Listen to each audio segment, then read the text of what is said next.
You're listening to the Whole Church Podcast. This show is a proud member of the Anazal Podcast Network. Our efforts to educate and unite the church are made possible thanks to all of our financial sponsors. If you too would like to help support our show, you can do so by going to our website and either becoming an official member of the Whole Church Podcast, leaving a one-time tip, or by purchasing a t-shirt to get the word out about our show.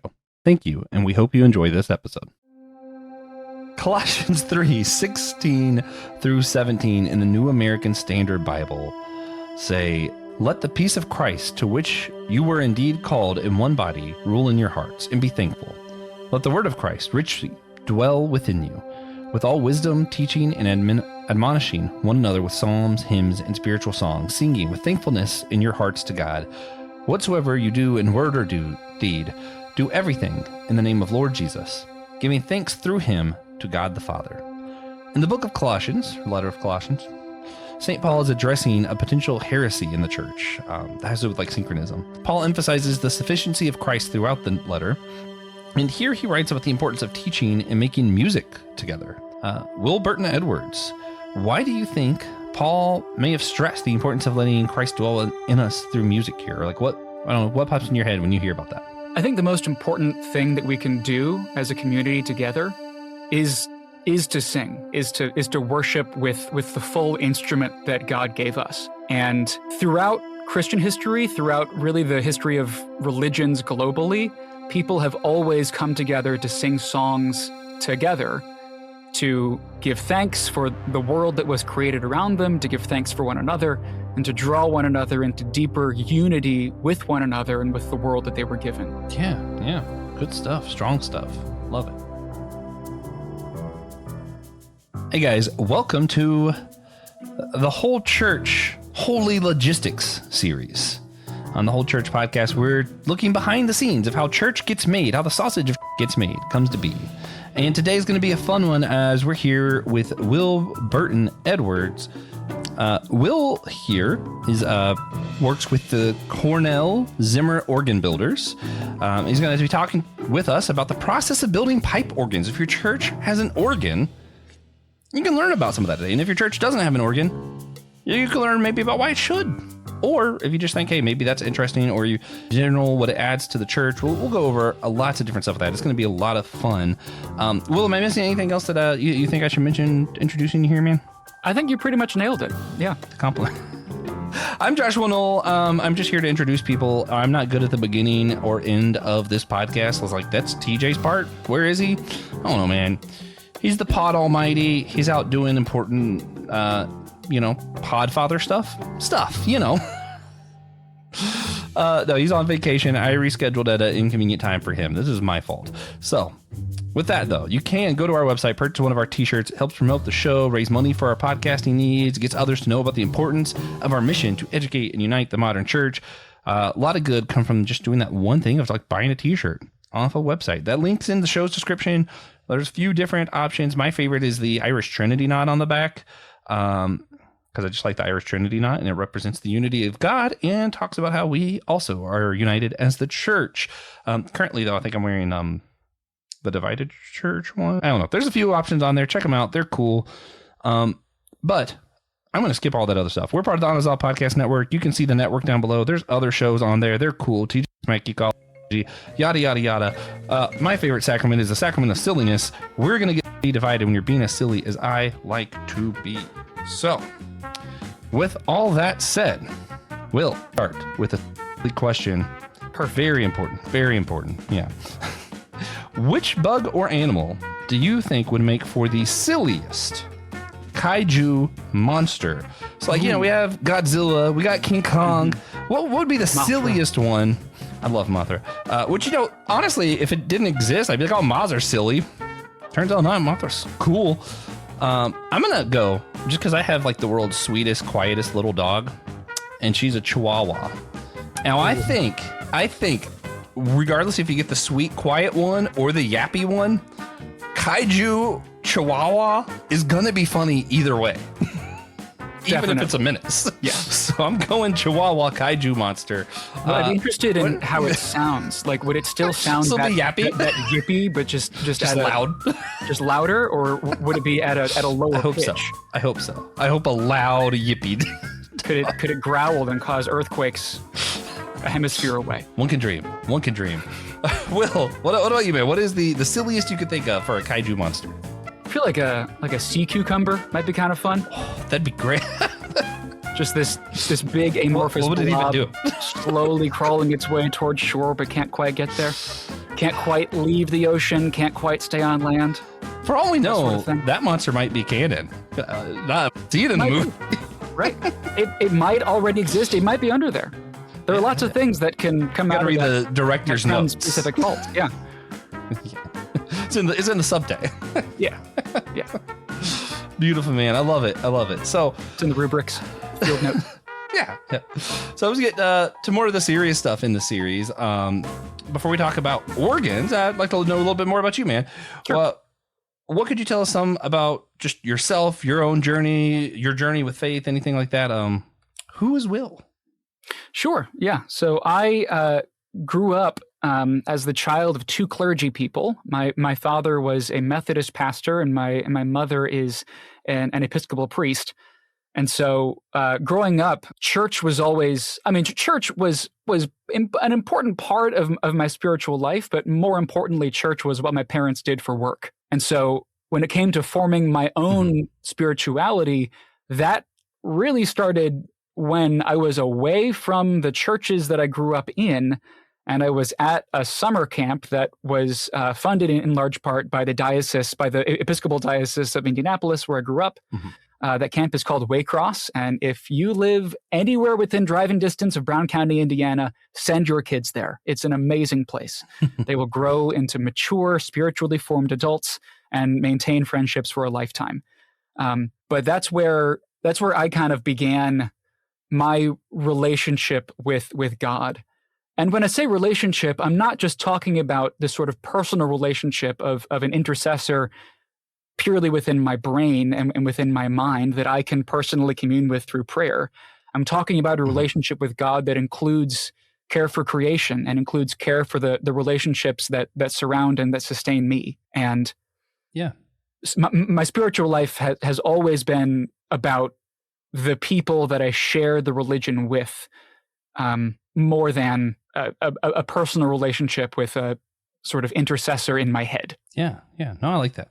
Cool, man. So with that, then how do we go from Will at church camp, which also it's cool because TJ and I became friends and met at church camp, so it's just cool. But yeah, how do we go from Will forming that relationship at camp to Will working with organs, man? How did you get into the organ crafting business? Sure. Yeah. So I did not intend to do this. This wasn't something that I went to school for. It wasn't something that I really dreamed about doing from a young age. I went to college to study physics and theater arts. And upon graduation, I did a whole bunch of auditions for a whole bunch of different theater companies. And the company that hired me was in Charlotte, North Carolina. So I moved here where I still live. And so you're over by me. I guess I do. Yeah, cool. I didn't know that you were local. Catch up later. Yeah, that's really cool. Yeah.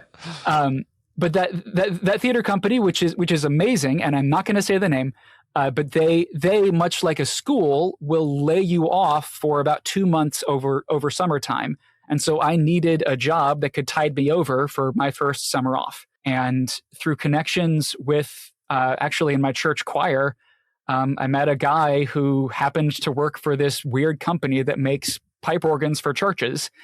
And because of my theater background, I had some experience building sets and working in a shop, in a wood shop. And so, I can drive a screw, I can push boards through a table saw. I've got those basic, shop skills. And so he recommended that I be hired, and I worked my first summer there and never really turned back because the work is interesting, and I get to work with people who are really, really grateful for the work that we do.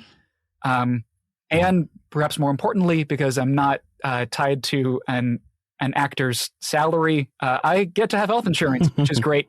I like having that. So, so I just kind of never looked back. And I love the work that I do. It's really, really important. Yeah. Yeah, no, that's so cool. And I know, so many churches rely on the organ for that morning service worship. And Totally. I have a few questions. I'm trying to narrow it down.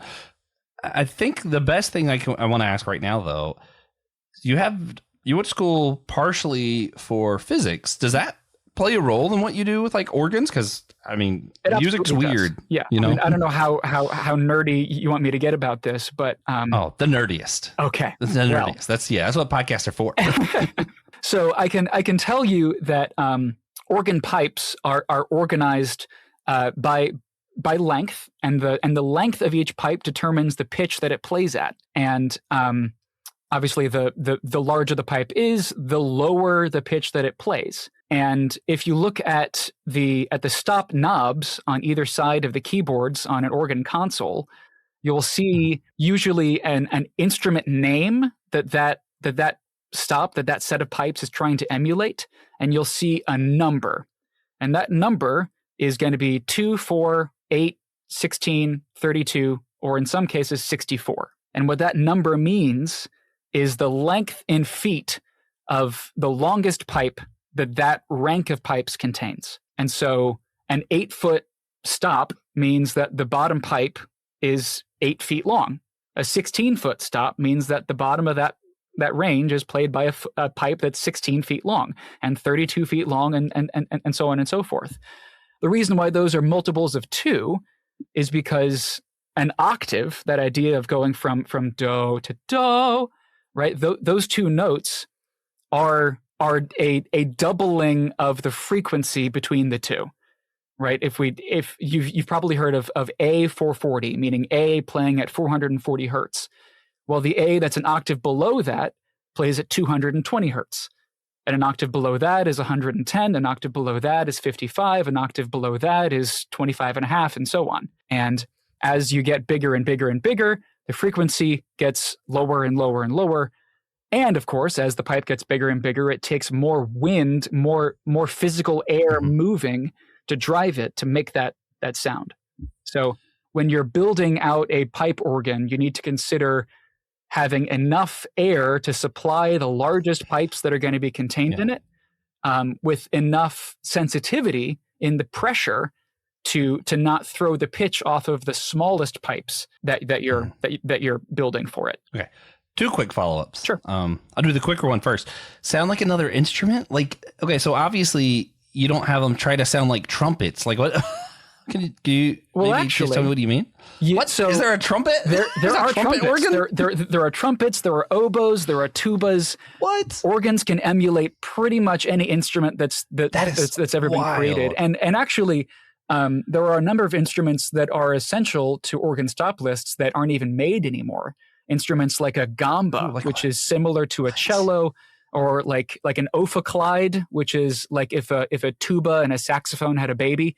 There are lots of instruments that we've made over the years, and the pipe organ is in some cases the only kind of instrument that still produces the sound that those instruments of old used to make. But yeah, so when you're creating an organ, you aren't just cramming a whole bunch of pipes in there at random. You're creating something that can create the entire sound of a symphony. Yeah.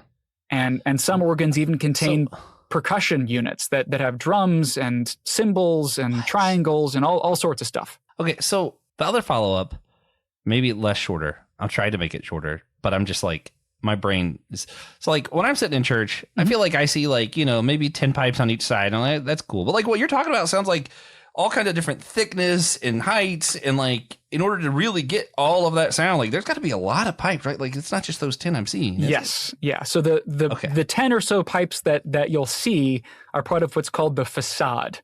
That's the front of the organ. That's the pretty part that you see. And 9 times out of 10, the pipes that you see in that facade aren't actually doing anything. They're just standing there to look pretty. Okay. We call those dummy pipes because they don't speak. They do look cool. They do look cool. Yes. Sometimes the pipes in a facade do speak, and they're part of a larger set of pipes that's just contained in a room behind where that facade sits. But yeah, usually the pipes that you can see aren't ever going to play any music. The remainder of the instrument is behind that facade, and it contains anywhere from a few hundred to several thousand pipes. So there's never just like 15, 20?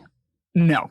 Or almost never. Okay. So wow, that is crazy. So if you think about the keyboard, right, a piano keyboard has 88 keys on it, and organ keyboards usually have 61 keys on them, which means that for every rank that you have, every set of pipes, you need 61 pipes, one for each of the keys that are on that keyboard. So it starts to take up an awful lot of space. Crazy. Yeah. Especially if you think about like a 16-foot stop, right? Bottom C of that, the biggest note is 16 feet tall, several inches wide, up to, possibly a foot wide. And so if you think about 61 notes that are that size, it takes up an awful lot of room.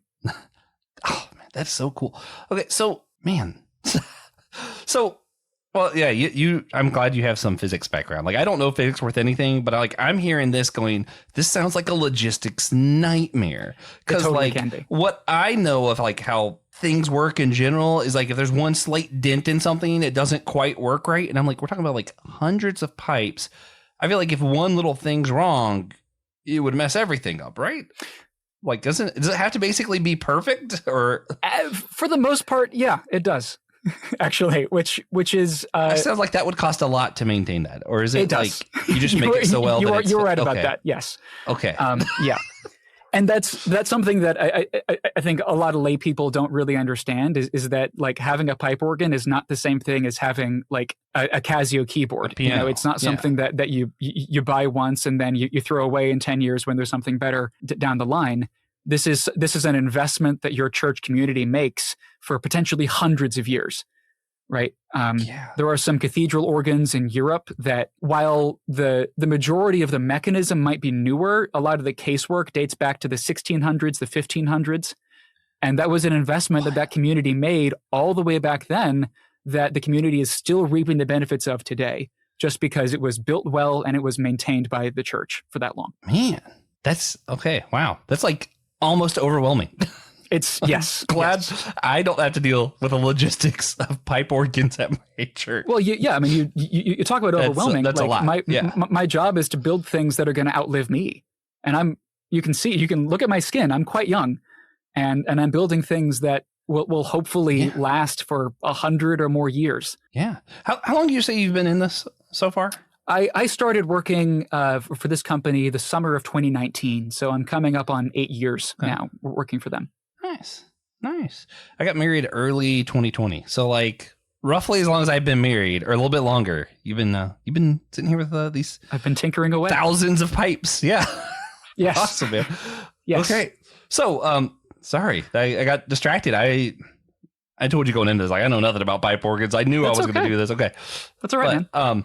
So for this series, before we get to more organs, we have a special segment we're doing called Real or Fantasy. We're just asking everybody a series of rapid questions. If you don't know the answer, you say, I don't know, or you can be like, I don't really go to church enough to know that answer, whatever. If you're not in church leadership, because like sometimes we're talking to pastors, sometimes we're talking to people who build organs or pews. So we're like, not all questions might be applicable, but if you know the answer, that would be cool to learn. Sure. So are you ready for, trying to see, is there anything else as far as this? Yeah, no, just when you say rapid fire, are we talking like a few words or like a sentence at most? Like, yeah. All right. Yeah, something like that. Like if you can keep it under 2 sentences, that'd be great. The last one, I just want like 1 or 2 words per thing. But all right, let's jump into this then. All right. So, Will, that's a little just tweak that a little bit. Okay. What monthly expenses does a church have that many people might not think? Pipe organs, apparently. Well, what else? Yeah, so about every 6 months, if you've got a pipe organ, it needs to be tuned, and that's an expense that people don't often think about. But the biggest one is probably payroll. Yeah. People just God pays them, right? Nope, the people do. Sadly. Yeah. All the money that a church needs is in that church. It just happens to be in the pockets of its parishioners. Yeah. Okay. So what's a struggle that church leadership faces regularly that might shock some people to think about? Definitely the difficulty of fundraising. It's easy to fundraise for the big projects that you can see. It's a lot harder to fundraise for things like HVAC and roof leaks. You know, things that are really, really important, but you don't get a plaque for it. Yeah. Fair enough. All right. So what's the most interesting room in the church you attend, and how does the layout of that room serve the functionality of that room? Definitely our worship space. It was built originally in 1891 and in the cruciform style. So there's an altar in the front on a little raised platform. We've got transepts out on either side, and then the nave extends all the way towards the north ax at the back. And our organ is in the back of the room, which means that the sound of that organ is behind everybody who is singing in the congregation. Ooh. And that helps to facilitate congregational hymning. I like it. Okay. Cool. All right. Funny, because I think you just answered the next question, is how important is the layout of the worship area in a church building? Super important. The purpose of a worship space is to facilitate worship. And I don't want to poo-poo anybody, but I got to tell you, it disappoints me when I walk into a worship space and there's a basketball hoop on either side and a court on the floor. That tells me that this is not the place that worship was intended to be in. Yeah. Which, I mean, you can worship anywhere. You totally can. Yes. God is everywhere and always loves us. Yeah. I just have preferences. He prefers football to basketball anyway.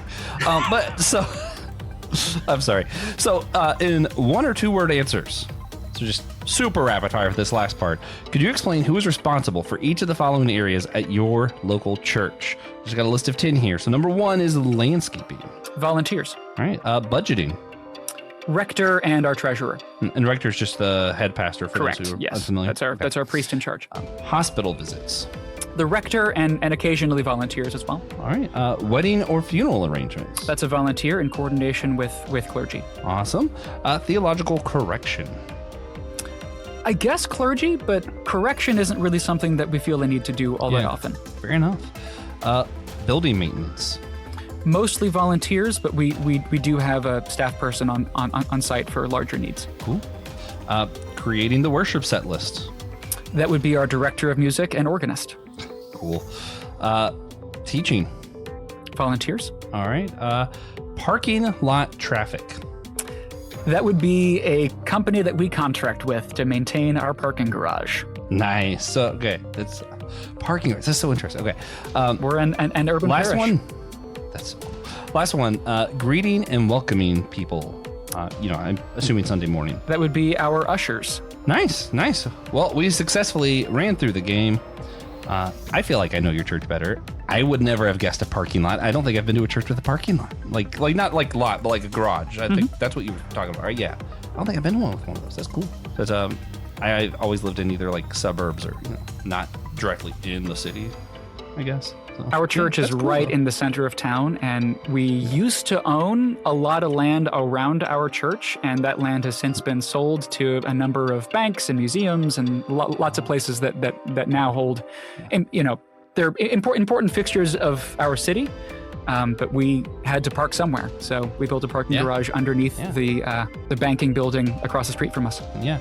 TJ talks about how like the parking thing really isn't an issue at his church, and I'm like, some churches it's an issue, and I feel like urban with banks around, it sounds like that could be a struggle. So, yeah. There has been a decades-long painful back and forth between our church and the contractor that serves our parking garage. So I understand the importance of maintaining traffic patterns and all that. That's a real struggle. Oh yeah. I hate to be the guy that like plugs what he's currently doing, the name of the series and all. But man, talk about your holy logistics. Yes.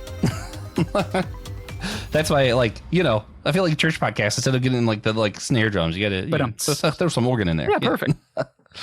All right. So in our emails, talking about getting ready for this episode, you had to like prep me, just did backwards than usual, where I'm usually prepping the guest. I'm like, dude, I don't know nothing. You're talking about how complex the process of crafting pipes for an organ can be. We've already talked a little bit about that, but like, I know you mentioned like, what was it called? Warping points or something? Like, there's a lot that goes into it. Mm-hmm. Could you maybe just break down for those like me who don't know anything, What does the process look like? How many steps are there to creating a pipe organ, or just like a single pipe even? Like, Sure. how much goes into that? So I'm going to frame this as a conversation of inputs and outputs. So the output that you get is obviously a pleasing sound to the ear when you are sitting in a pew, and the inputs are the organist sitting at the console playing a note with their hand, and the blower in the basement, which is supplying wind to the organ. So from that blower, the wind. What's the blower look like? The blower. Sorry, you're good. The blower looks like. My brain was like a leaf blower almost. I'm like, that's not right. It is actually. It looks a lot like a gigantic leaf blower. Yes. Oh, it's a big impeller with usually a 10 or sometimes a 15-inch output on it, and that output is basically a duct which goes through a really large box called a static reservoir, which just sort of levels out, evens out the pressure of the air that's contained within it, and then from there it goes through a series of other trunks and channels and ducts to where the rest of the organ is. Those feed these large boxes, which are called wind chests, and those wind chests all have the valves in them that control the pipes.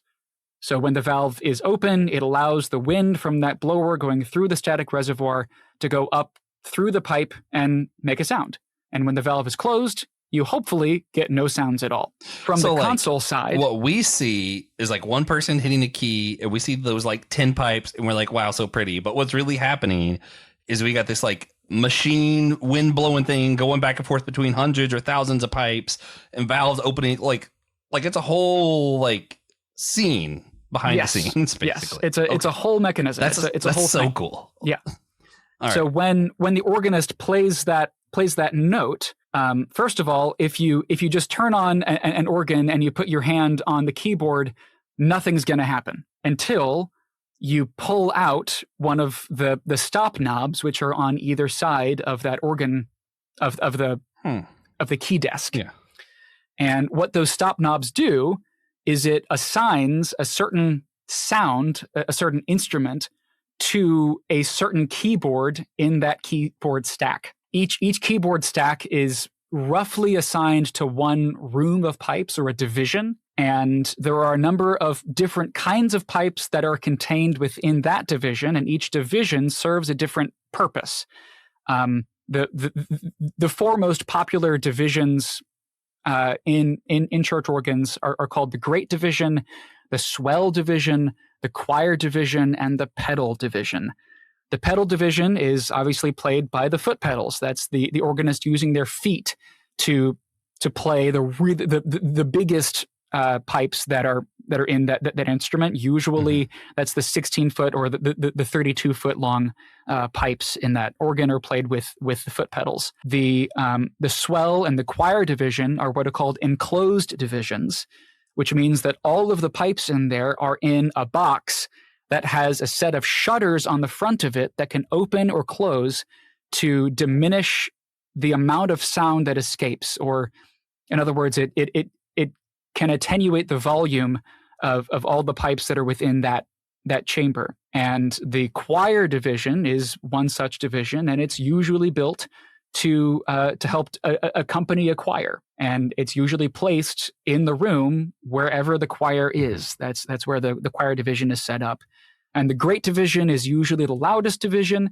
That's usually where you see the trumpets and the tubas and the kind of the loudest stops in that organ, because it is unenclosed and it's usually closer to where the congregation sits. So that's the three main manual or keyboard divisions, and then the pedal division. So when you pull a stop, when you turn on that stop, what you're doing is you are telling the organ, okay, if I hold any of the keys that are on the keyboard associated with that division, then those keys are going to make the sound that's associated with the type of instrument on the stop that I pulled. So if you pull a stop that says like cello 16-foot, right? That means that bottom C is going to be playing a sound from a 16-foot pipe, which is a sound wave that's 32 feet long and propagates in your space at that frequency, whatever that would be, which is somewhere in my head, but I can't tell you right now. Yeah. It's a really, really deep one. And then you've got 61 notes from there going all the way up to top C, which is probably in that case going to be an inch or so tall. And you can draw on as many stops as you want to. If you want a really, really loud sound, you can have them all off except for just one if you want something really, really quiet and really intimate. And each of these stops, some of them are really, really loud natively. Some of them are really, really soft. There are some stops, like the tuba stop, for example, that one is almost deafening when you're next to it, really. And there are other ones called strings, which are meant to emulate the sounds of string instruments. If you've got a viola or maybe a dulciana, that's a really, really, really quiet sound. And so that's the kind of thing that you might play intermittently at a funeral, or as sort of transitional music between parts of the service. So there are lots of different options for the organist. Obviously, each of these tops has a slightly different color, and so adding in one stop or one rank of pipes into the orchestra of pipes that you're already playing is going to be sufficient to change the timbre of the whole instrument. Really, you have a whole lot of musical flexibility to manipulate sound and make something really pleasing. Yeah. I'm a child, and my brain is thinking, okay, Beauty and the Beast, he has a castle, maybe. That one seems plausible. Yes. That Davy Jones scene, like on the ship, there's just no way he had enough room for all this. Like that, what? Well, right? Like Davy Jones's ship is a little bit magical. He's got. That's true. He's got maybe bigger on the inside. It's bigger on the inside. Doctor Who. Exactly. Yeah. I mean, in the same way that like somehow like these 17th century pirates had access to like 3-shot rotating cannons. I somehow also believe that they had access to adequate space they're hanging out with gods and like go to the underworld. Yeah. No, they can make it happen. I can suspend my disbelief still, I guess. But I'm just like, man, they're just taking up so much space. Okay, so, it's so interesting. There's so much more than I ever would have guessed goes into just a pipe organ. Sorry, I'm still kind of like, wow. So that's okay. It's I'm gonna jump down a little bit here. Sure. So all these different pieces, they have to work together basically perfectly. That to be designed, all that stuff. We did a series last year on the show with my faith and science stuff, and like some of the biologists and stuff we were talking to, they were talking about like ecosystems and how like it's actually just incredible how one tiny little creature, bacteria, whatever, throws off the whole ecosystem. Now, they can't help but think of like the body of God, whatever, when they're talking about that as Christians who just happen to be doing that work. Mm-hmm. Do you ever think about stuff like that? Like you're like this whole huge organ with like thousands of pipes and all these like tiny little pieces going together. Like, does that ever like occur to you, or is it all just like mechanical, or are you ever like, wow, and God designed something even bigger somehow? I do sometimes think about the metaphysics, I guess, of it all, of the complexity of the universe that we were given. Yeah. As far as the work that I do, I think there are definitely days where I get to sort of wax poetical in my brain about how glorious it all is.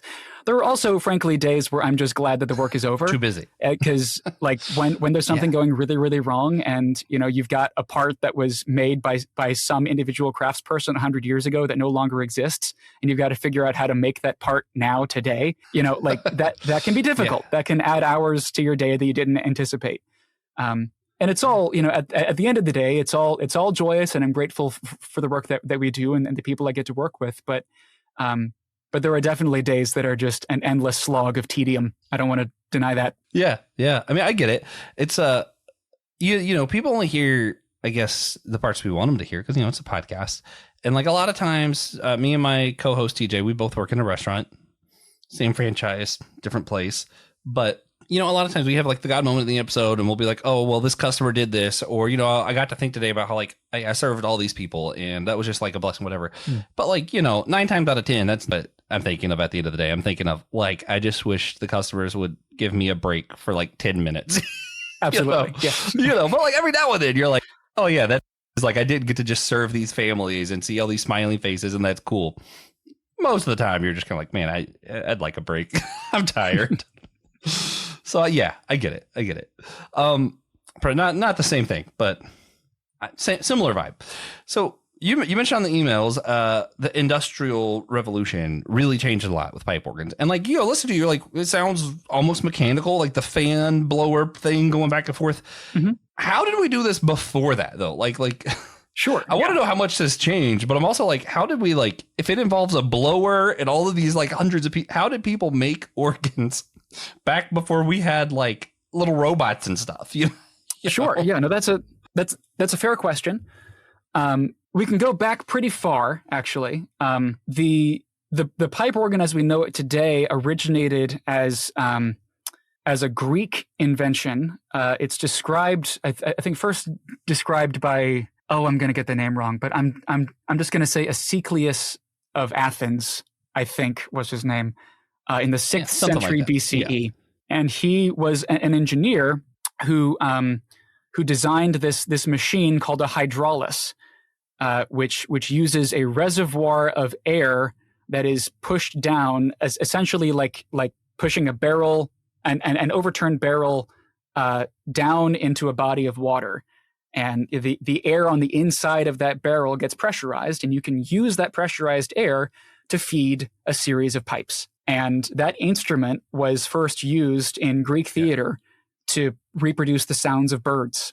And occasionally was used to play tunes for singing for more of a congregational thing, but it was usually just kind of a gimmicky bird sound machine. And fast forward about 1,000 years or so, and we get the development of bellows. So these are much larger human powered devices that has an intake valve on one side. And you lift up the lid of it, and when you set it down, the weight of that lid is what creates pressure on the inside of that bellow, and it slowly releases its pressure into the rest of the pipes. But the problem with that, of course, is that you have to either have a couple of different sets of bellows all going at once, or you lose the sound, right? Once that one bellow deflates. So later on, an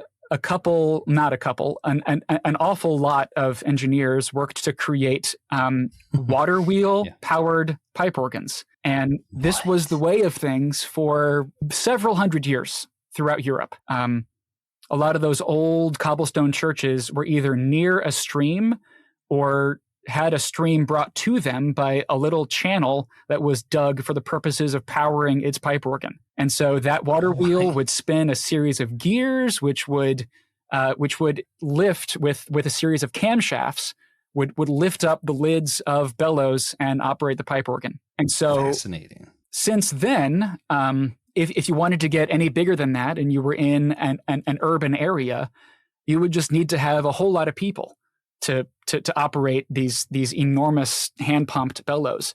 It is said, and this is apocryphal, but it's said that the organ that Beethoven would have played at full bore was operated by a small army of 50 boys just to run the bellows because it was moving that much air. And so nowadays, of course, there is no upper limit to the size of an organ you can create.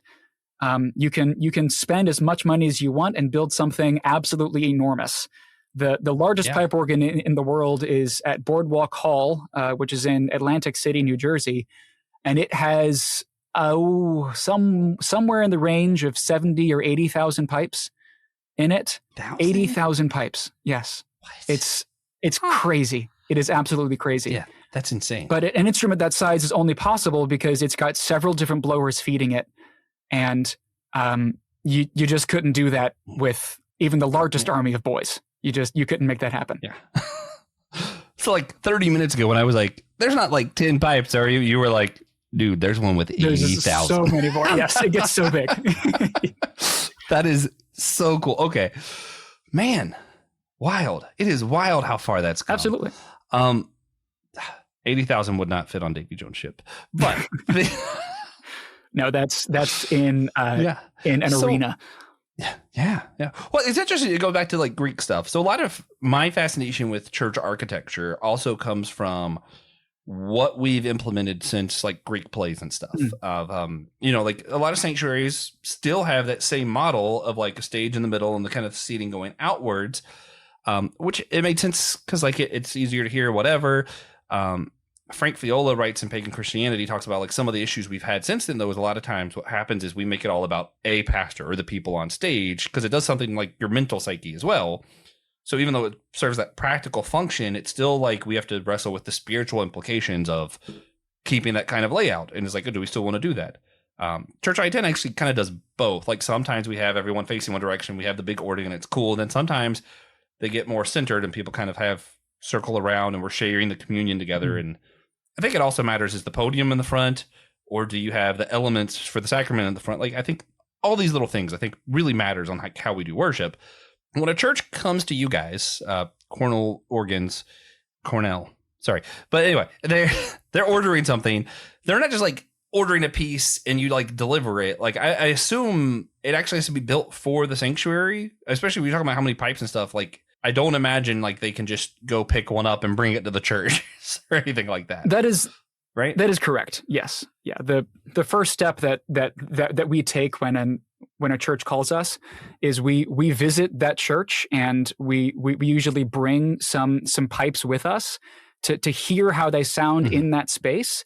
And we will use those pipes in all the different corners of the space to figure out what the space does acoustically. And we'll usually take some notice of the architectural features of that space, things that we might want to include in the facade that we build for them. And then we take all those elements and we go back to our drawing board, create a proposal, which includes the total number of pipes and just sort of the size and the scope of the thing that we want to build. It includes some renderings of what it could potentially look like in that space. And then once they approve those drawings and start paying us, then we can start ordering materials and building the real thing. Do you ever get like pastors with like spiritual implication stuff? So like you mentioned, like at your church, the organs are behind because it kind of facilitates that worshiping together instead of like the organs face fronting. Do pastors ever like mention stuff like that, or like the churches when they're ordering, like, hey, we want it to be like this. We don't want people to be, performing for them, but with, like, is that kind of stuff ever brought up? The church usually has some idea of what they want and kind of where they want the organ to be in their space before they call us. And I will say 9 times out of 10, we're not dealing with the pastor at a church directly. Long before a church is ready to call us, they've formed an organ committee, which has met to kind of tour around the other organs in their area. Maybe there's one organ builder that they like over another, and so they go and find a bunch of their organs and listen to those organs in their spaces. And then once they've got an idea of what they want and how much budget they have, then at that point they come to us and say, hey, we want an organ that's about this size. We want it to be, at the back of our space, or we want it to be divided. We want to have a sanctuary division behind where the altar is, and then an additional antiphonal or gallery division up in the balcony, so that we got sound coming from multiple spaces in our sanctuary. And then we take that idea and we expand upon it, and we tell them, look, this is what you want. This, looking at your budget, is what we can do for you. And then, we kind of meet in the middle. And I will say, usually organ committees have a pretty good idea of what's realistic. So it's rare. This whole organ thing's been around for a while. Give people bad news and tell you, you've got $10 million ambitions on a $4 budget. But yeah, okay, cool. So getting near the end here, I can't help but ask, and like, I like organs. I don't want them to go anywhere, but just thinking about it logistically, with like the digital age and everything upon us, and like in my mind, even with that many sounds, it probably could create a digital keyboard that pretty much imitates anything. Do we think there's still going to be like long-term need for organs? Do we think it's going to be replaced by like the digital age stuff, or I don't know, like how does this work out in your mind? So to an extent, that replacement is already going on right now. I think a lot of the church organs that exist don't have any pipes in them at all, right? It's a box with speakers that are playing into the room. And Weird. I will say, like, those are perfectly functional instruments. And while a pipe organ is this big, expensive, difficult thing to maintain, when you're planning for the long-term life of your church, a lot of times the big, expensive organ winds up being a better investment long-term, because a digital organ is something that you're going to have to replace every 10 to 15 years. And while a digital organ is certainly cheaper than installing a brand new pipe organ in your space, it's not that much cheaper, and it doesn't sound as good, I got to say. They're getting a lot better. And so I think there will certainly come a time where digitally reproduced sounds will sound just as good, just as authentic as a real, quote unquote, real pipe organ. But I don't think we're there yet. And I think there are enough, I kind of hate to use this term, but there are enough purists out there in the world that I think there's going to be a market for the real thing for a very long time. And more to the point, I think, as we're seeing, and let's just call it a decrease in Sunday attendance, right? Like as we're seeing a shrinking in the number of people that have an interest in worship weekly. From my perspective, from the industry that I work in, we're actually getting more work from that, because what's happening is smaller churches are closing down because they can't afford to be open when you've got 6 people in the pews and nobody's pledging. But what happens is that those 6 people then go to the larger church in the middle of town, which has to expand. And if that organ gets a whole lot of money, and the congregation that's there is a very musical congregation, musically minded congregation, and the organ is integral to the way that they worship, well, then that congregation that suddenly got this influx of people and an influx of money suddenly has the resources to make some repairs that they've been postponing for 30, 40, 50 years. And so at that point, they call us, and we help them maintain the investment that they made 50, 100 years ago. And so that's where it really starts to pay dividends in the long run. And I don't want to plug. I mean, it's wholly logistics. Yeah, I don't want to plug pipe organs in particular, or say that one style of worship is inherently better or not. But when people think about the longevity of the space that you're creating, when you make a space that's intended to last well beyond the years of anybody who's sitting in the pews today, that changes me as somebody who's sitting in that pew, right? That tells me that this is a place where people have gathered long before I existed and will continue to gather long after I am gone. And that continuity of worship is just so impactful for a community. Yeah. I think in general, when it comes to like new tech and stuff, I'm like annoyingly both and. I feel like I get on people's nerves because I'll leave AI out of it for now because that's a whole nother conversation. Yeah, don't get me started. We'll just use what we're talking about as like I think it's probably a perfectly good example. At one point, that like whole like water wheel, all this other stuff to like make an organ, that was crazy new technology. Totally. And there were probably people who were like, why would you want imitation of bird sounds? We could just go hear the bird. Like there was probably people making similar arguments when we've had this technology. But then like the organ's come into its own. It's its own beautiful thing. And guess what? Like I enjoy the sounds of birds and I enjoy the sound of an organ. It like for me, another example, like I love Kindles and I love the Bible app. And I love that I can just like have a nice little digital book here.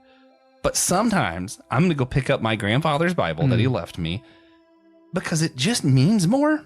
And it's King James. I don't even like King James, but it means more because it was his, right? And like there's still some notes in it, some like highlights, whatever. And I feel like there's got to be room. Having a tangible thing is different from having a PDF of that same thing. Yeah, absolutely. And that's why like I love what you're saying when you're talking about like the organ and like outliving you. Like, oh, this is something that's been here for generations, and like. We're talking about church unity. For me, it's not just the people alive, but it's people who came before us. And I'm like, yeah, that connects us to our history. And I think that's beautiful. And hey, maybe sometimes there is room for an in the fellowship hall, where sometimes we do Wednesday service instead, we'll have like the digital one in there because it's cheaper and, you know, whatever.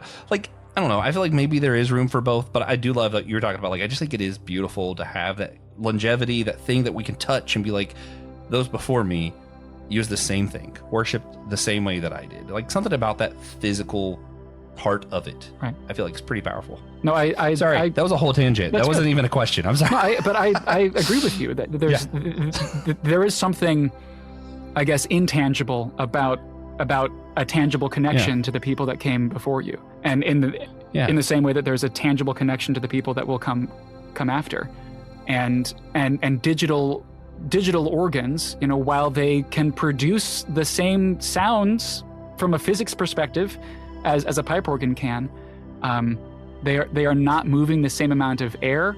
You know, they're not, they don't have the same continuity of purpose and the same continuity of spirit as something more traditional. Yeah.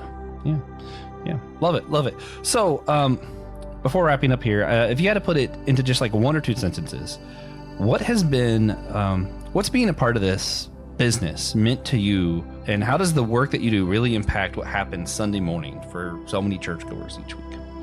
So I have always been in church choirs since I was maybe 3 or 4 years old, in like a little preschool children's ministry. I have always been a singer, and I don't know if I'm a particularly good one, but I know that when I am singing with other people, my love for them grows. It is physically impossible to sing a song with somebody that you hate, and especially congregational singing, right? When you all come together and you all sing a hymn, and there's organ behind you, and it's helping that whole process take place. There is something so unifying about that experience.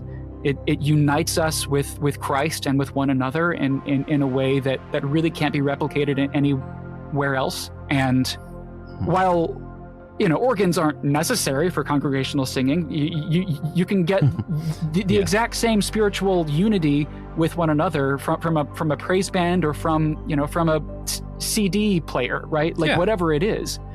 But being able to build instruments that facilitate that sense of unity for congregations all across the country, across the world, is huge for me. That's just, there's no higher calling than helping people love one another more deeply. Yeah.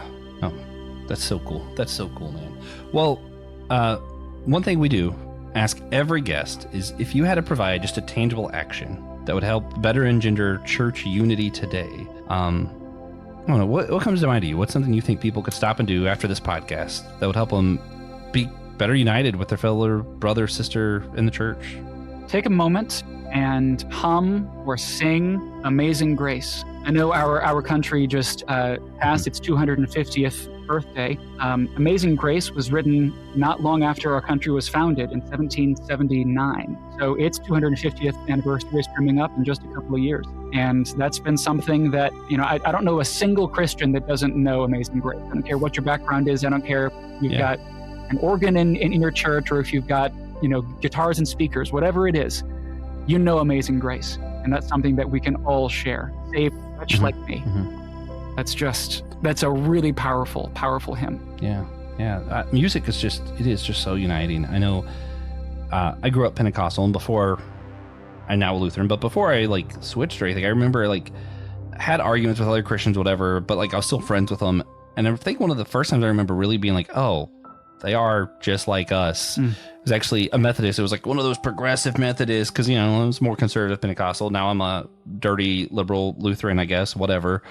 But like, I wrote him off like, oh, he thinks he's Christian. We just can't have to leave these topics alone. And then like one day, he was a music major, and he was playing Prayer Bells of Heaven. And I'm like, heck yeah, dude, let's do this. It's like, oh, wait. Yeah, we're the same. So I like that. I think that's really powerful. What do you think would change in the world if everybody just stopped this week and at some point just hummed the chorus of like Amazing Grace? I don't think anything big would happen, but I don't think the Lord acts in big sweeping ways. I think the Lord changes the world by changing individual hearts. And if by humming that tune to yourself, it helps you accept that the people who worship in the church down the street from you really aren't that different from you, even if their political beliefs might differ, you know, even if what they think happens at the Eucharist is slightly different than your understanding of what happens at the Eucharist. We all worship the same God. We all dedicate our lives to the same Jesus who saved us, who created us, who loves us. And music helps us remember that we aren't so different after all. Yeah. Amen. Good stuff, man. So the last thing we actually do, it's called our God Moment segment. And TJ always likes to make me go first. By not being here, he has succeeded. I will have to go first. Did you redo in the background? Yes. And he actually played that. That's not a digital sound. That is we recorded TJ playing the digital. How cool is that? That's the God Moment sound. It's great. You got to create a didgeridoo organ stop next. That'd be fun. We need that. That's what the whole church podcast needs. Yeah. We need more donations so that we can get a specific... For a small donation of $2 million, you too. Oh, man. But we just share a moment where we've seen God in the last week or so. Whether blessing, blessing, challenge, whatever. I will go first. Again, TJ's not here, so I have to. He was going to make me anyway, but I can't remember if I've shared this or not is the problem. I might be sharing the same God moment twice. You've done a lot of God moments. I'm sorry. Yeah, it's hard to keep up. But the place I work currently, I had to go in extra time to close when I had already opened that day. It was tiring and long, and I was upset. And then the truck delivery came, and everybody had to stop working and wait on him when it's already been a long day, and I don't feel like sitting there waiting. And one of the younger people who work there is like, "Why do everybody hate Catholics?" And I'm like, man, what an interesting person to ask that to, right? I'm like, well, I do a podcast. Like, I hate being that guy. Just like I do a podcast, but like, I know what you're talking about because like I've seen some of that in my family. I've seen that around, especially Pentecostal circles, bad talking Catholics, and unfortunately, there's a lot of fake. But whatever. We had a whole conversation, and then one of the other managers talked. I was like, oh, hey, actually, I go to a Lutheran church now, and like we weren't trying to like push religion on anybody, but it was just such a like cool moment of like. I happened to be right there when I didn't want to be there at a time when someone was going to just ask that question, I'm like, man, I feel blessed to have been there for that conversation, even if, for reasons we couldn't get super religious. It was like, I'm glad I was there for that and got to briefly kind of speak to it a little bit. Yeah, that's one of those here I am, Lord, send me moments. Yeah. Right, or right place, times right such as this. Yeah. Cool stuff. Yeah. So what you, man? Have you want to share a moment you've seen God in recently? Sure. This year, my partner and I tried something new, and we planted a garden in our backyard. And when we planted it, cool. We had both grown some things in the past, and I had a small garden growing up, and we got a couple of cucumbers, maybe a dozen tomatoes over the course of a summer. Nothing major, but through this year, I don't know what has been going on, but this year we have been getting a lot of produce. We have like a problematic number of tomatoes on the vine right now. She is working tirelessly trying to can them all and preserve them for later. She's making the most delicious pickles I have ever had in my entire life out of the cucumbers that I didn't even believe we would get in our backyard. And it's amazing how just faith the size of a mustard seed, right? Like there's a literal metaphor here. Yeah. We aren't literally growing mustard, but like faith the size of a cucumber seed, right? Like that's what it takes. And then you wind up with 50, 60 cucumbers, more than you could ever eat. Oh, that's so cool. Backup God moment for me then. When we got this new house, we have HOA, a lot of other stuff. Like I had to give up at my old house. I had this pollinator garden and I was in love with, and I talked a lot about it on the show because I care a lot about like the pollinators and stuff. And I'm weird. I like ecosystems. I think they're cool. That's a good thing. But it got out of hand. It got really wild and hard to maintain. So we weren't able to do it here. But every now and then I plant stuff that I'm like, I know this is good for the pollinator, Neighbor moved in forever ago, but like hasn't actually moved in, like bought the house a while back. Finally moving in is straight up setting up a pollinator garden in her backyard that faces my backyard. Oh, and I'm like, yes, how amazing. Here we go. Yeah. I'm so excited, man. I'm like, I'm gonna like connect a garden across the yards. We'll figure something out, man. But no, it's great. Such a good gift. But yeah, so praise God. If you guys appreciate pollinator gardens or this podcast, consider sharing it with a friend, an enemy, or a cousin, especially your cousins. they're more obligated to listen than your friends. So share it with them. You can always go to our website. You can purchase one of the t-shirts. It's going to help promote our show. Helps get the word out about what we're doing here, all that good stuff. It does a lot. It does a lot. Gives us money to help pay for mics and apparently a camera. My camera keeps going out. Need someone to buy a t-shirt. So I get a new camera. You guys also consider checking out the other shows on the Unresolved Podcast Network. I mentioned Systematic Ecology. I'm also do Be Living Water. Christian Ashley I just recorded with. He does Let Nothing Move You. Go through Bible one chapter at a time. Maybe a little bit differently than I would, but we talk about the Bible. It's good stuff. And we hope you enjoyed this show, though. Coming up, we're going to be talking with some representatives from the Church of God of Prophecy, as well as the AME Zion Church, to discuss behind the scenes of how church denominations function. So that'll be fun. To that, we're going to be talking with an esteemed guest about the building of church pews. Let's get a carpenter on the show, guys. And finally, at the end of season 1, Francis Chan will be on, but he doesn't know about it. So somebody does have to tell him, because if you don't tell him, I'm not going to tell him. And season 1 will just go forever. It's been like 8 years now. So if you want us to do a season 2 or to stop saying season 1, it's up to you. Get a hold of Francis Chan. Until then, later.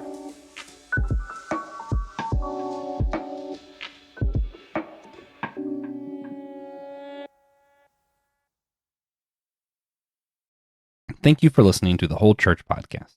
Remember, if you too would like to help support our efforts to educate and unite the church, you can do so by going to our website in the show's description. Consider becoming an official member of the Whole Church Podcast, leaving a one-time tip, or purchasing a t-shirt to support our efforts. Thank you again. Let's make the whole church whole again, together.